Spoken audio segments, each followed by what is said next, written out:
Hey friends, welcome back. It's Ken from Life Moves with Ken, and I have a special update for you this month. It is 4 months since I started my YouTube channel, and I have all kinds of information to let you know that YouTube sucks. For my new folks, welcome. For my returning folks, welcome back. You are here with Ken, Life Moves with Ken, and we all know that life really does move. In this video, I want to talk about the deep, difficult challenges that drive you crazy on a daily basis about YouTube. These are the lessons that I learned so far and that I'm beginning to implement so that I can see exponential growth in myself, in my content, and then hopefully in my channel.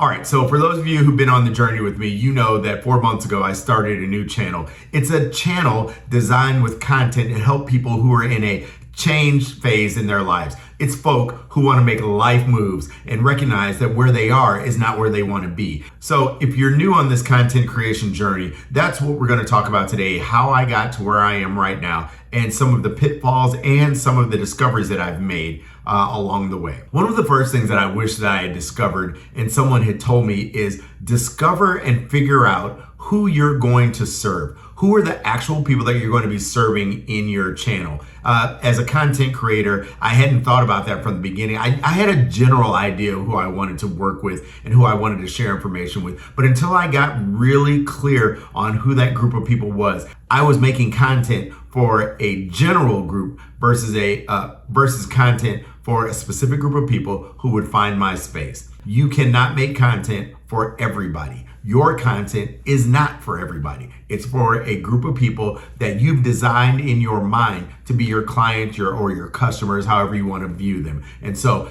first thing you want to do is really discover who your information will serve. And if you can discover that early on in the game, you'll find that you are more clear in the type of content that you're creating because you're creating content for a very specific group of people, and those people need specific information. And so that's the content that you will create. For me, what that means is that I'm making content for people who want to make positive changes in their life. That could cover their finances, their relationship, their career, a number of different things. But I'm making content for a group of people who are at a change point in their life. And they know that there's more out there, but they're wondering about the small steps that they need to make so that their lives will achieve the goal that they have set for themselves. These are the go-getters who understand that God has more for them. All they need are the little extra pieces of information that will help them to achieve their goals.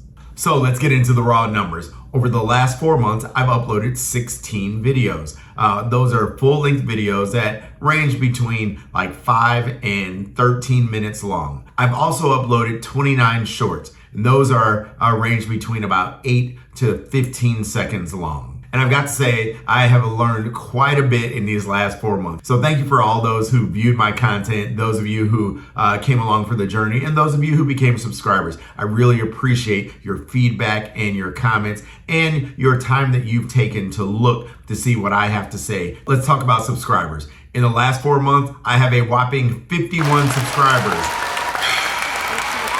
Yeah, 51 subscribers in 4 months. And I'm excited that I have 51. I don't have 0. So I'm moving in a positive direction, perhaps not as fast as I thought I would be moving, but I have 51 subscribers. And I appreciate every single one of you who have become subscribers. And those of you who haven't, what are you doing? Hit the like and subscribe button. If this content if it's encouraging, if it's going to help you to make the life moves, go ahead and hit like and subscribe. I really appreciate you. Your like and your subscribe help me to help others to reach their life goals. Here's one of the other things that I learned. The emotional boost that you and I get when someone subscribes is wonderful, but here's the real question you should be asking yourself. Am I making content that makes subscribers want to come back every single time I make new content? Am I creating repeat customers, or am I creating a one-time shopper who will never visit my channel again or will never view my content again?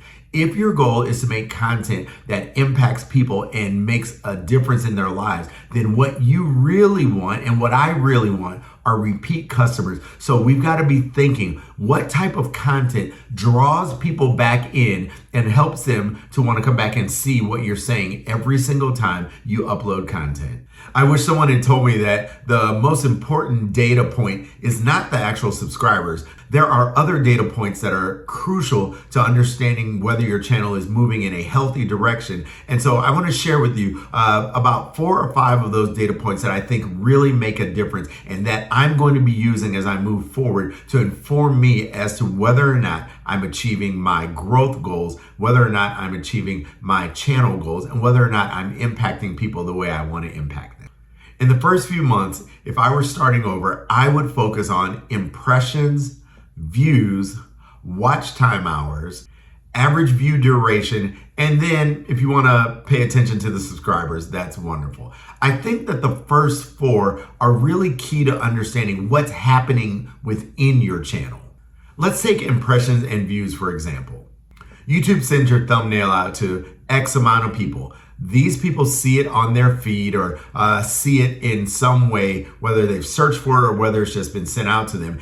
And then they either choose to click on it or they choose not to click on it. Of the impressions, the amount of times it's sent out, you get to see how many people actually viewed your video. Then, among those who viewed, the next step is the average duration. How long did they actually watch it? Then what you get to see is, of those who watched it, how many of them chose to become a subscriber. So there's a process, a funnel, if you will. There's the impressions, there's the views, there's the how long did they watch, and then there's those who became subscribers. So what you have is you offered information to someone decided to say yes or no to your information.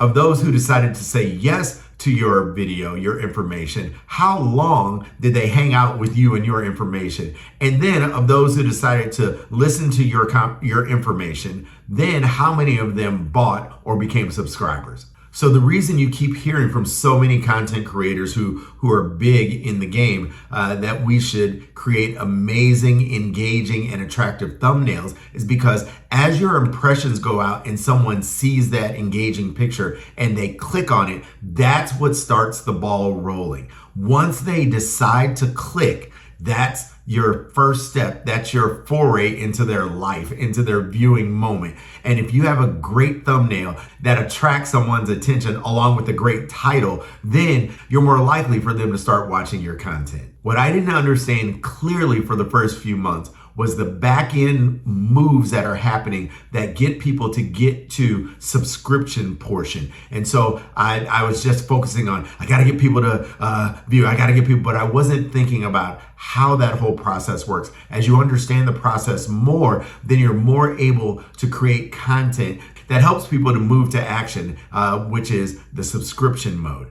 But the bigger piece is, can I get them to watch my video from start to finish? So as we're talking about watching from start to finish, what we're really talking about is engagement. How long are people engaging with the content that I've created? In my average content duration, the average watch time that I have for a video is about 3 minutes and 18 seconds. Now, that may sound amazing and wonderful, but when you start thinking about my videos are between 6 and 12 minutes long, then the question that I have to ask from that data is, what's happening right around the 3-minute mark where people decide to disengage from my video? What sucks about YouTube is that the data tells its own truth. People at 3 minutes and 18 seconds are deciding to disengage from what I'm saying. So am I losing energy at the 3 minute and 18 mark? Am I losing the focus of my video at 3 minutes and 18? What is happening at 3 minutes and 18 seconds of my average video that people are like, deuces,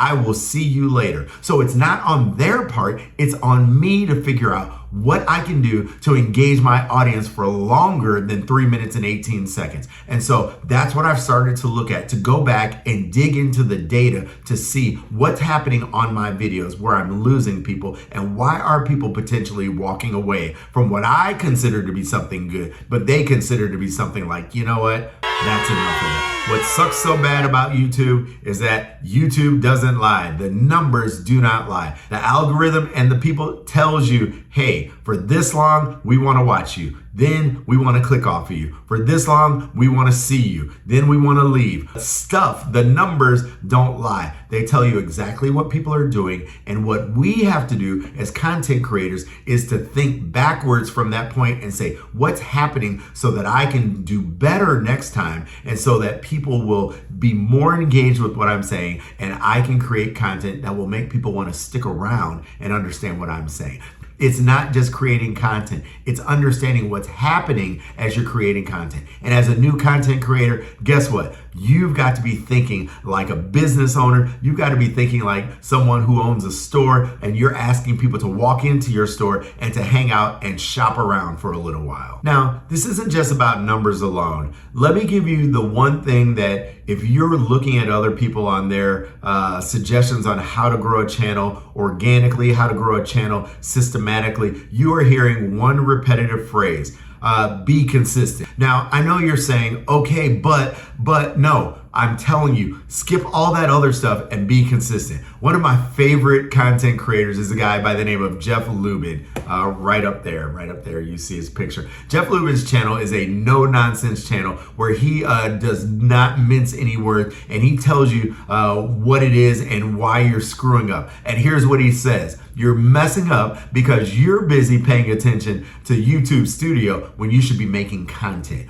What happens is, as you make more content, you get better at it. You get better at engaging with your camera. You get better at talking to people in your normal everyday language. You get better at just being in front of the camera. And so while you're sitting there trying to figure out, does my hair look amazing? I don't have that issue. While you're sitting around wondering, okay, does the background make people smile and be happy, happy, joy, joy? You're forgetting that perfection will never come. So work towards perfection. Start creating content now and create one video every single week for a year, and watch, won't you get better at it? If you do it for 2 to 3 years, I promise you, you will become a better editor. You will become better at talking to the camera. You will be better at writing scripts. You will be better at understanding what your background needs to look at. Your thumbnails will be better simply because you are doing this over and over. And if you're doing your job right and being consistent, being consistent. If you're being consistent, did you hear it like 5 times? If you're being consistent, then you'll find that you'll become better at it. No, I'm not great at doing this, but I am trying to become consistent. One video a week, a couple of shorts along with it. Then what I'm going to find over these next 6 months is I will find how much I've grown in my content creation. Am I better at what I'm doing because I'm consistently doing it over and over and over again? The one thing that will make or break your channel is a consistency or a lack of consistency. I have seen channels that are from a background standpoint, from a person talking standpoint, from a people dressing standpoint, you're like, how in the heck is this channel growing? But what they're doing is, over time, over a year, over 6 months, they've gotten really good at engaging their audience. And so they can sit around in a t-shirt and just talk to you. They can sit around with a background that is literally a white wall and engage you in content. They can make hundreds of thousands of dollars a year, literally sitting in a chair on a white background with a microphone in their face and just talking to you and I like they're our best friend, and helping us to understand what it takes to grow our channel. One of my favorite quotes is, consistency and discipline birth successful outcomes. What it means is that if we're consistent and we discipline ourselves to get better,